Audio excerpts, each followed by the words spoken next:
Ake sikhulume ngendandatho.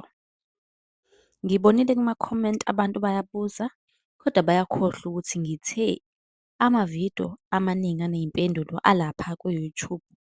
Njengoba nibuza kuma-comment, ngiyaniphendula, kodwa amavidiyo ngiwafaka ku-YouTube. Nansi i-link kwi-bio uma usubuka ku-TikTok, uma usubuka khona ku-YouTube uyalazi udaba, subscribe-a uma ungakazi uku-subscribe.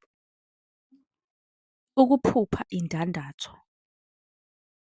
Ukulahleka kwendandatho yomshado. Ake sikuchaze nje lokho. Uma uyiphupha ukuthi-ke ilahlekile noma ulahlekelwe indandatho yakho yomshado. Lokho kusho ukuthi-ke kungenzeka awusamthandi umyeni wakho noma unkosikazi wakho. Kuyenzeka-ke futhi kube yizinto ezibalulekile kuwena ezizokulahlekela, njengemoto okanye umsebenzi nokunye okuningi.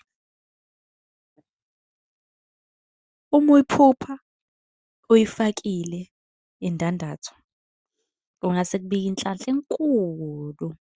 Kunenhlanhla nje ezayo kuwena maduzane.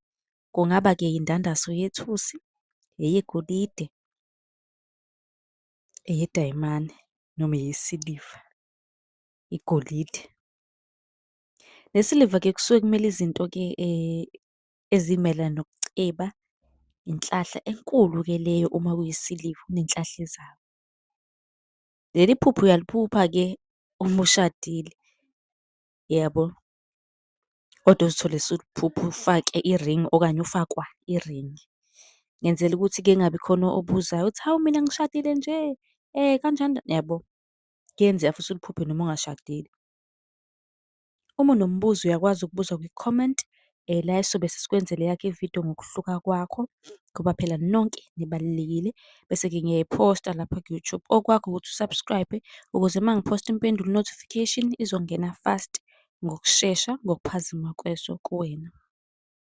Uyakwazi-ke nokusi-inbox-a lapha ku-TikTok, ucele inamba ka-WhatsApp la esizosibuza khona njalo ekuseni uma uphuphile, ukuze sizokwazi ukukuchazela onke amaphupho-ke akudidayo. Nisale kahle.